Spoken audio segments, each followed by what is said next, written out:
Le 1er décembre 1992, la une de l'Union, premier quotidien gabonais d'information, titrait « Fantomas hors d'état de nuire ». Une photo illustre le titre. On y découvre un jeune homme au visage tuméfié, le regard hagard, ne tenant debout que grâce aux mains qui le soutiennent. Sur une ardoise, les écriteaux à la craie blanche déclinent son identité. Le voyou le plus célèbre de Libreville n'est plus qu'une ombre pâle du dangereux criminel, décrit jusque-là par les médias.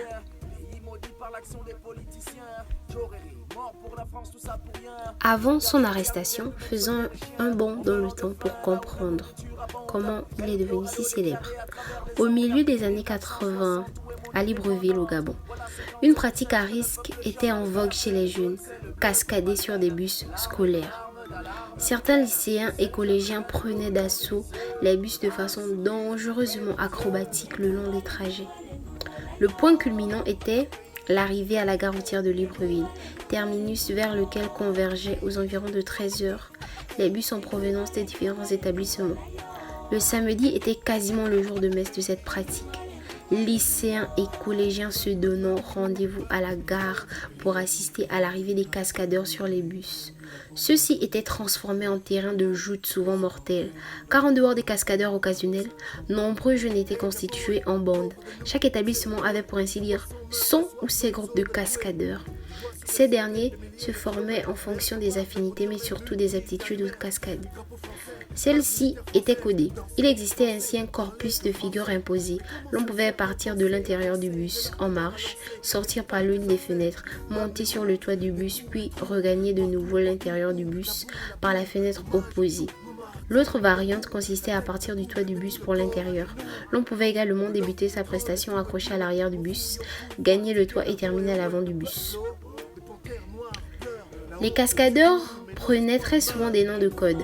Parmi toutes les grandes figures de ces joutes thanatiques, un nom se dégageait comme étant le cascadeur ultime. À l'état civil, il répondait au nom d'Hervé Obian Beyen, mais en tant que cascadeur, il se faisait appeler Fantomas, comme le célèbre personnage cinématographique incarné par Jean Marais, un bandit qui échappe toujours à la police incarné par Louis de Funès. Beaucoup se souviennent encore de certaines arrivées théâtrales de Fantomas à la gare routière de Libreville sous le cagnard de 13 heures, jugé debout à l'avant d'un bus roulant à 60 km/h, les bras croisés à la hauteur de la poitrine, un bandana noué autour du visage pour ne pas être reconnu par les forces de l'ordre. Et la foule de lycéens scandant son nom. Fantomas, Fantomas, Fantomas. Fantomas a pourtant vu mourir sous ses yeux plusieurs de ses camarades.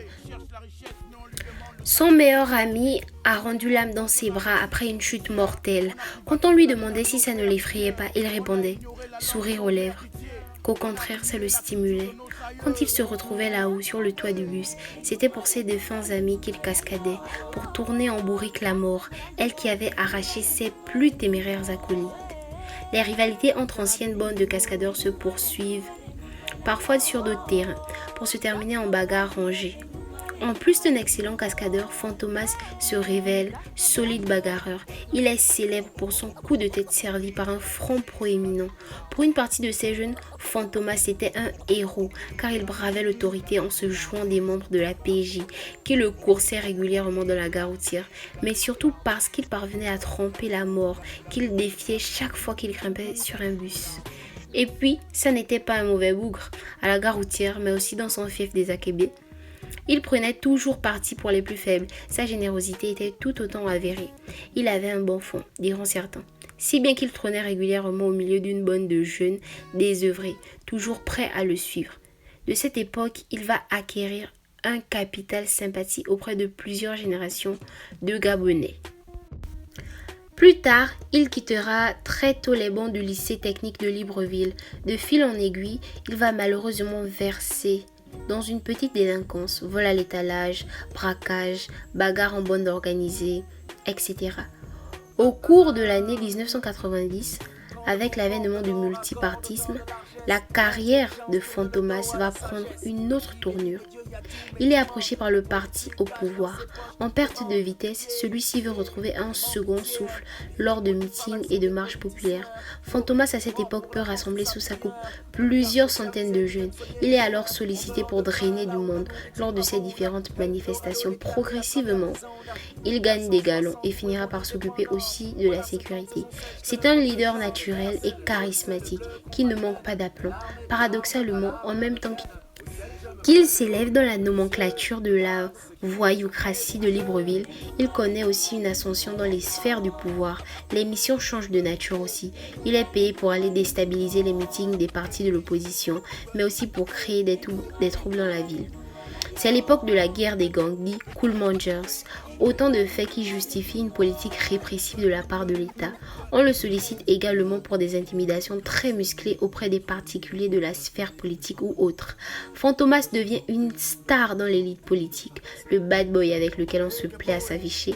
Il est même reçu par le feu président Omar Bongo Ondimba, qui leur remet à lui et à d'autres caïds des quartiers de fortes sommes pour développer des commerces dans leurs quartiers respectifs, dans un plan dit de réinsertion sociale. Puis, de fil en aiguille, les relations avec le pouvoir vont devenir moins idylliques. Plusieurs fois, il ne sera pas payé après une mission. Il commence alors à refuser un certain type de mission. Puis, il décide tout simplement de s'affranchir de ses anciens commanditaires et créer ses propres réseaux financiers. Mais l'on ne quitte pas impunément pareille mafia.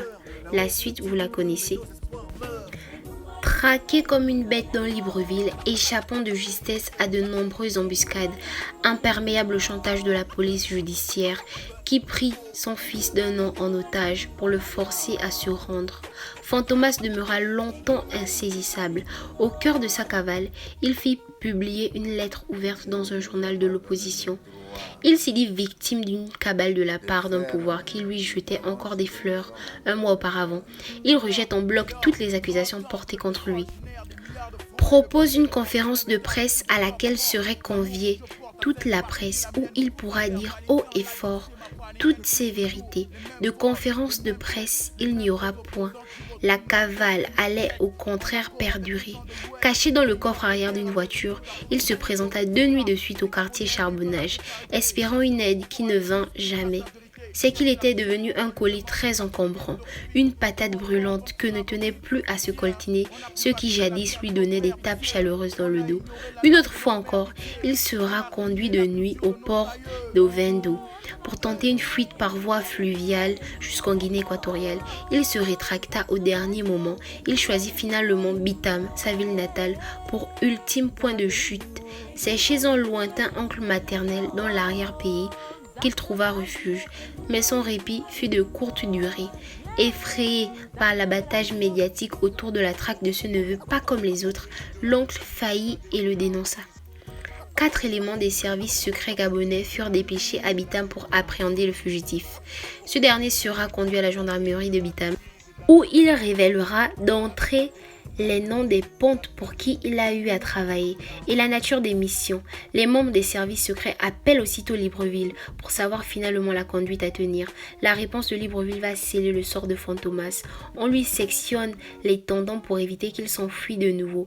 Il est sauvagement battu avant d'être transporté dans la foulée vers Oyem, la capitale provinciale. Là, on lui fera prendre l'avion pour Libreville. Avant cela, à Oyem, Fantomas est déshabillé intégralement, maintenu debout tout nu à l'arrière d'un pick-up. On lui fera faire le tour de la ville. Au mégaphone, un agent harangue la foule pour leur montrer la silhouette moribonde du fameux Fantomas. Il s'agit de le broyer psychologiquement après l'avoir charcuté physiquement. Mais surtout, on veut démystifier le célèbre voyou aux yeux de la population.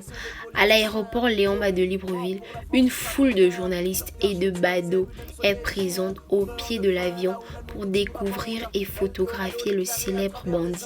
Fantomas a les reins brisés. Il est maintenu par des bras vigoureux face à la caméra de la télévision nationale. Les forces de l'ordre lui demandent de reconnaître les crimes dont il est accusé. Il refuse. Il est battu, mais refuse obstinément de reconnaître quoi que ce soit.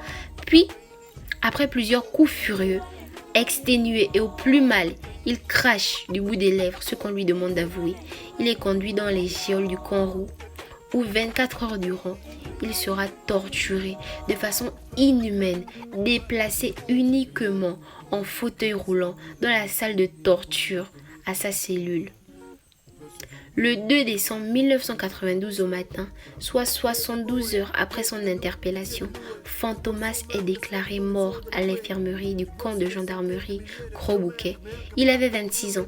Le 3 décembre 1992, la une de l'Union titrait « Fantomas est mort ». Plusieurs semaines plus tard, à l'aéroport de Bitam, une foule immense viendra accueillir sa dépouille et lui rendre ainsi un ultime hommage, ce jusqu'à sa dernière demeure.